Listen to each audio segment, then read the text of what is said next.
Sri Sivasakthi TV நேயர்களுக்கு அன்பான வணக்கங்கள். உங்கள் பாரம்பரிய அருள்வாக்கு ஜோதிடர் பாலசுப்ரமணியன் அடியனின் அன்பு வணக்கங்கள்.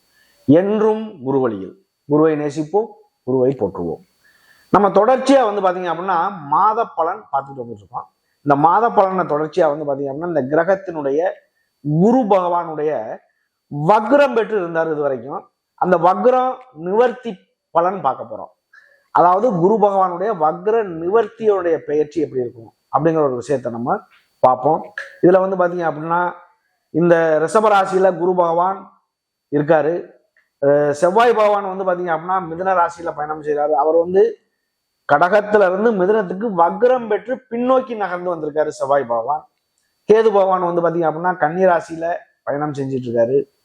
சூரியன் புதன் மகர ராசியில பயணம் செஞ்சிட்டு இருக்காரு. சனி பகவான் பாத்தீங்க அப்படின்னா இவ்வளவு நாள் வக்ரத்துலதான் இருந்தாரு. இப்ப வக்ர நிவர்த்தி ஆகி அவர் பாத்தீங்க அப்படின்னா கும்பராசியில பயணம் செய்யறாரு.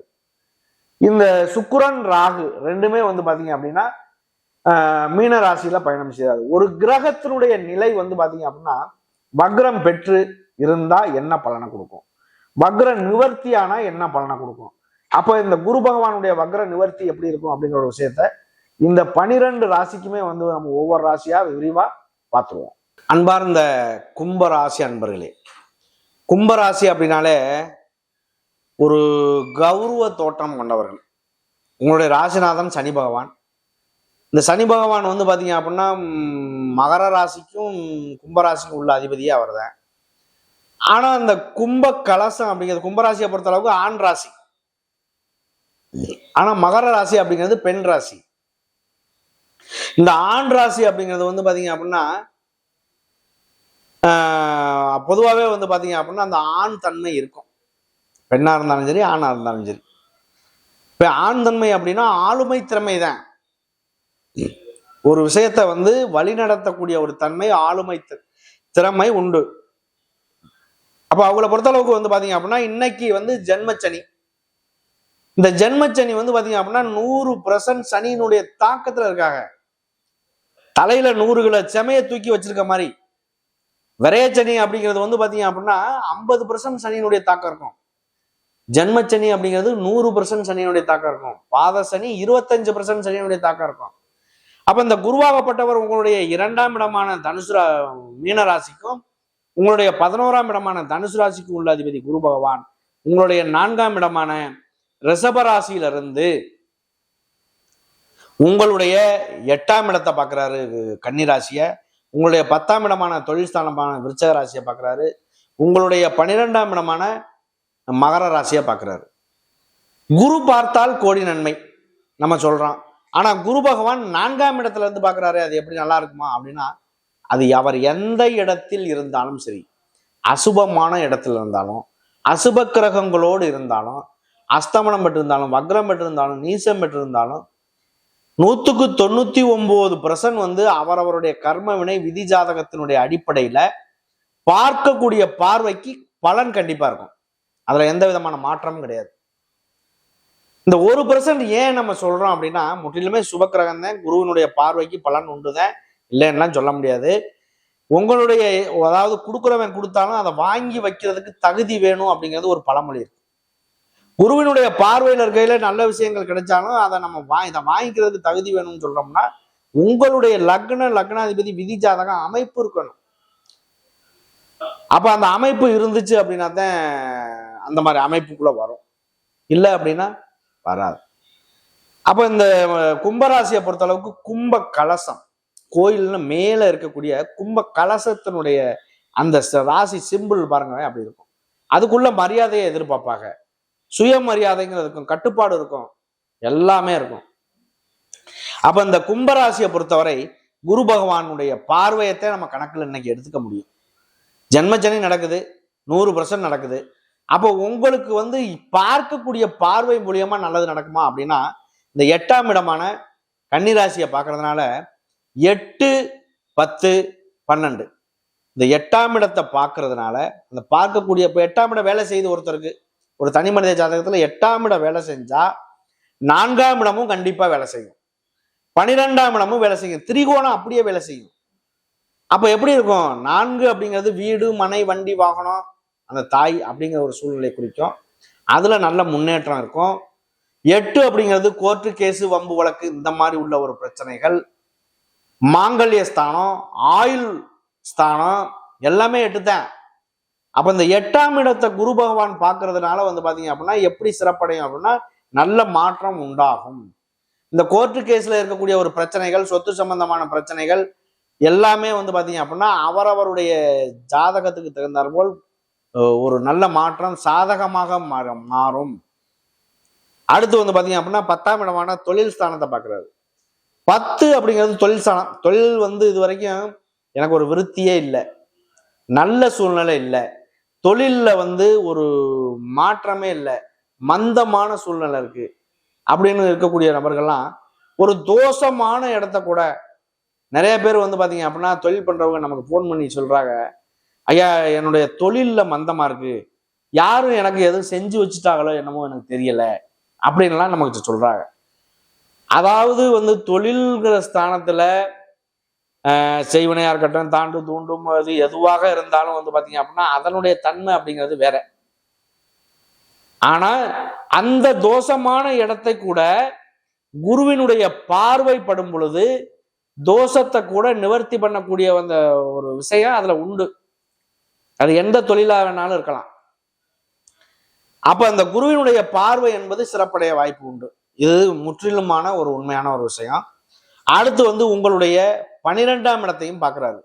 12 அப்படிங்கிறது அயனம், சயனம், போகம், வெளிநாடு போறது, வெளியூர் போறது, உங்களுடைய வாழ்க்கையில பாத்தீங்க அப்படின்னா ஒரு தனி மனிதனுக்கு இல்லற சுகம் கொடுக்கக்கூடிய இடம் அப்படிங்கிறது பாத்தீங்க அப்படின்னா அந்த இடம் தான், 12ஆம் இடம் தான். பிரிவு அப்படிங்கிறது ஒருத்தனுக்கு சாவு, ஒருத்தனுக்கு இந்த உலகத்தை விட்டே போறேன், அதுக்கு இடமும் 12ஆம் இடம் தான். அப்ப அந்த 12 அயனம், சயனம், போகம்னு சொல்லக்கூடிய காரணம் அதுதான். அப்ப இந்த இடத்தை பொறுத்த அளவுக்கு பாத்தீங்க அப்படின்னா இந்த 12ஆம் இடத்தையும் பார்க்கறதுனால வெளியூர் வெளிநாடு போறவங்களுக்கு ஒரு நல்ல அமைப்பு இருக்கும். வெளியூர் வெளிநாடு போனவங்களுக்கு சம்பள உயர்வா இருக்கட்டும், பதவி உயர்வா இருக்கட்டும், நிரந்தரமான வேலையா இருக்கட்டும், வேலையில ப்ரமோஷனா இருக்கட்டும், இதை மாதிரி அமையறதுக்கு வாய்ப்பு உண்டு. அடுத்து பாத்தீங்க அப்படின்னா இந்த குழந்தை பேரு சம்பந்தமா குரு பார்த்தாலே குருன்னா குழந்தைக்காரகன்னு அர்த்தம். இந்த குரு அப்படிங்கிறது பாத்தீங்க அப்படின்னா முற்றிலுமே சுபக்கிரகம் அப்படிங்கிறனால குரு பகவான் எந்த கிரகத்தினுடைய உதவி ஒத்தாசையுமே இல்லை. லக்னம் வக்ரம் பெற்று இருக்கு, ஆனா லக்னாதிபதி வக்ரம் பெற்று இருக்காரு. அதே இது இந்த குருவினுடைய பார்வைப்படுதுன்னு வச்சுக்கோங்க விதி ஜாதகத்துல, அது ரொம்ப மாறிடும். அந்த லக்னம் சிறப்படைஞ்சிடும். அப்ப அவருடைய வாழ்க்கையில ஒரு நல்ல மாற்றத்தை காணக்கூடிய ஒரு நேரமா மாறிடும். இப்ப குருவாகப்பட்டவர் 4ல இருக்காரு, 4ல வக்ரம் பெற்றதுனால ஒரு வீடு, வாச, வண்டி, வாகனங்கள் கட்டிக்கிட்டு இருந்தீங்க அப்படின்னா அதுல திடீர் வேலை வைக்கிறது, பழைய வீட்டை பிரிச்சு வேலை பார்க்கறது, வீடு கட்டணும்னு நினைக்கிறது தள்ளி போறது, இந்த மாதிரி விஷயங்கள் நடந்திருக்கும். ஆனா அந்த குரு வக்ர நிவர்த்தி ஆனதுக்கு அப்புறம் கண்டிப்பாக ஒரு நல்ல மாற்றம் இருக்கும். இதுதான், அதாவது குரு வக்ரத்துக்கும் வக்ரம் இல்லாததுக்கும் உள்ள வித்தியாசம் அதுதான். அப்போ உங்களுடைய ராசிக்கு நல்லது இருக்கு கெட்டது இருக்கு அப்படிங்கிறத ஜென்மச்சனி இருந்தாலும் நீங்க 100% சனியினுடைய தாக்கத்துல 100% செமையை தூக்கி நீங்க தலையில வச்சிருக்கிற மாதிரி தான் உங்களுக்கு கணக்கு. மங்கு சனி, பொங்கு சனி, நீசம் பெற்ற சனி 3 விதத்துல நம்ம பிரிக்கிறோம். உங்களுடைய வாழ்க்கையில இன்னைக்கு ஜென்மச்சனி இது பாத்தீங்க அப்படின்னா மங்கு சனியா இருக்கு அப்படின்னா கொஞ்சம் மந்த சூழ்நிலை நீடிக்கும், கண்டிப்பாக நீடிச்சே தீரும். இதே பொங்கு சனியா இருக்குதுன்னு வச்சுக்கோங்க, இன்னைக்கு 29/3/2025 சனி பெயர்ச்சி வருது திருக்கணித பிரகாரம். அதுக்கப்புறம் உங்களுக்கு பாத சனி தான் உங்களுக்கு ஓடிட்டு இருக்கும். 100% செமைய வச்சிருந்த நீங்க 25 கிலோ செமையை தூக்கி வச்சுக்க போறீங்க, ரைட்டா? அந்த 25 கிலோ செமையும் அந்த 3வது மாசத்துல 4வது மாசம் 5வது மாசம் 14ஆம் தேதி வரைக்கும் தான். அந்த 5வது மாசம் 14ஆம் தேதிக்கு குரு பெயர்ச்சி ஆகிறாரு. குரு பெயர்ச்சி ஆகி உங்களுடைய ராசியை 9ஆம் பார்வையா பார்க்க போறாரு. அப்ப எப்படி இருக்கும்? தோஷம் பெற்ற இடத்த கூட குருவினுடைய பார்வைப்படும் பொழுது அந்த தோஷம் கூட பறந்து ஓடிடும். அப்ப இந்த காலகட்டத்துக்கு உள்ள மட்டும்தான் உங்களுக்கு கஷ்ட சூழ்நிலை. ஒரு விபரீத ராஜயோகமா கூட உங்களுக்கு மாறலாம், அப்படி ஒரு வாய்ப்புகள் கூட உண்டு. அது உங்களுடைய ராசியின் உதவியை பொறுத்து. இந்த பொங்கு சனி ஒருத்தருக்கு நடக்குது அப்படின்னா இந்த பொங்கு சனியோட முடிவு வரப்போறக்கூடிய காலம் உங்களுக்கு நான் 2.5 வருஷம் தானே உங்களுக்கு பாத சனி. ஆனா குருவினுடைய பார்வை வருது இல்ல. அப்ப இந்த மாதிரி நேரங்கள்ல எப்படி இருக்கும்? கண்டிப்பாக வந்து பாத்தீங்க அப்படின்னா உங்களுக்கு ஒரு சில நல்ல விஷயங்கள் நடக்க வாய்ப்பு உண்டு. வீடு கட்டுவீங்க, வண்டி வாகனம் வாங்குவீங்க, குழந்தை பேர் இல்லாதவங்களுக்கு குழந்தை பேரு, படிப்பு சம்பந்தமான விஷயங்கள், குழந்தைகள் படிப்பு, மேல் படிப்பு படிக்கக்கூடியவங்க எல்லாமே சகலமே. எனக்கு இந்த விஷயம்தான் சக்சஸ் ஆகுமா, இந்த விஷயம் சக்சஸ் ஆகாதா அப்படியெல்லாம் இல்லை. ஏதோ ஒரு வகையில மாற்றம் வந்தே தீரும். இதுல எந்த விதமான குறைபாடுகள் வர்றதுக்கான வாய்ப்பு இல்லை.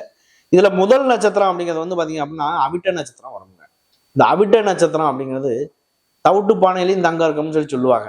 ஆனா அவிட்ட நட்சத்திரக்காரர்கள் எப்பவுமே வந்து பாத்தீங்க அப்படின்னா சுறுசுறுப்பா இருப்பாங்க. இந்த 2 ராசியுமே, அதாவது அவிட்ட நட்சத்திரங்கிறது இந்த ராசியில பாதி, இந்த ராசியில பாதி, கும்பராசியில பாதி, மகர ராசியில பாதி, 2 பாதம். ஆனா நல்ல உழைப்பாளி கூட. செவ்வாயுடைய நட்சத்திரம். ஒருவருக்கு செவ்வாய் வந்து எந்த நிலையில இருக்கு அப்படிங்கிறத வச்சுதான் முடிவு பண்ண முடியும், நல்லவனா கெட்டவனா. பொதுவா ஒரு பெண் ஜாதகத்துல செவ்வாய் இருக்க நிலையை வச்சு நல்ல கணவன் அமைவானா அமைய மாட்டானா, அவனுடைய கேரக்டர் வைஸ் எப்படி இருக்கும் அப்படிங்கிறத சொல்லலாம். இதே இது பெண்ணுடைய ஜாதகத்துல சுக்கிரனை வச்சு எந்த நிலையில இருக்கு, லக்னம் எப்படி இருக்கு, லக்னாதிபதி எப்படி இருக்கு, இதெல்லாம் வச்சு அது முடிவு எடுக்கலாம். அது ஒரு விஷயமா இருந்தாலும் இதை பொறுத்தளவுக்கு வந்து பாத்தீங்க அப்படின்னா அவிட்ட நட்சத்திரக்காரர்களுக்கு முருகப்பெருமானினுடைய வழிபாடு செய்யறது ரொம்ப சிறப்பு. உங்களுக்காக 5ஆம் இடமான பூர்வ புண்ணியஸ்தானத்துல இருக்காரு செவ்வாய். நில சம்பந்தமா சொத்து சம்பந்தமான பிரச்சனைகள் முடிவுக்கு வரும். உங்களுக்கு நில சம்பந்தமான சொத்து சம்பந்தமான பிரச்சனைகள் கண்டிப்பாக உங்களுக்கு ஒரு முடிவுக்கு வரும். கோர்ட்டு கேஸ் வம்பு வழக்குல இருக்கக்கூடிய பிரச்சனைகளா இருந்தாலும் சரி, அதுவும் முடிவுக்கு வரும். அப்ப இதை பொறுத்தளவுக்கு வந்து பாத்தீங்க அப்படின்னா செவ்வாய் 5ல இருக்கிறதுங்கிறது ரொம்ப சிறப்பு. அடுத்து வந்து சதய நட்சத்திரம். சதய நட்சத்திரங்கிறது வந்து பாத்தீங்க அப்படின்னா ராகு பகவானுடைய நட்சத்திரம். ராகு அப்படின்னாலே எப்பவுமே பிரம்மாண்டப்படுத்தக்கூடியவர்னு சொல்லலாம். அவங்க வந்து அடுத்தவங்கள்ட்ட பேசக்கூடிய ஒரு வார்த்தைகள், செய்யக்கூடிய தொழிலா இருக்கட்டும், எதுவா இருந்தாலுமே அடுத்தவர்களை கவரக்கூடிய ஒரு தன்மை அவங்களுக்கு உண்டு. அப்ப அப்படிப்பட்ட நபர்கள் செய்யறாங்க அப்படின்னா இந்த ராகு கேது அப்படிங்கிறது ரொம்ப பெரிய விஷயம், பெரிய கிரகம், நீண்ட நாள் பயணம் செய்யக்கூடிய கிரகம். அவங்களுக்குன்னு ஒரு சொந்தமா ஒரு இந்த 12 ராசியில எதுவுமே கிடையாது.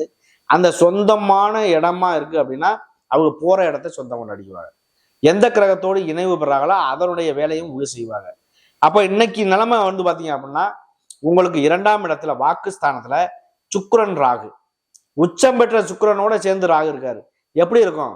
தனஸ்தானம், வாக்குஸ்தானம், அடிப்படை கல்வி ஸ்தானம், குடும்பஸ்தானம், இது எல்லாமே 2ஆம் இடம் தான். ஒரு ஜாதகருக்கு 2ஆம் இடம் வலுப்பெறுது அப்படின்னா அதை விட பெரிய விஷயம் வேற எதுவுமே இல்லை. நீண்ட நாள் பயணம் செய்யக்கூடிய கிரகங்கள் என்னென்ன பலனை கொடுக்குமோ அதே பலனை மாதத்தில் பயணம் செய்யக்கூடிய கோள்களும் அள்ளி கொடுத்துட்டு போயிடும்.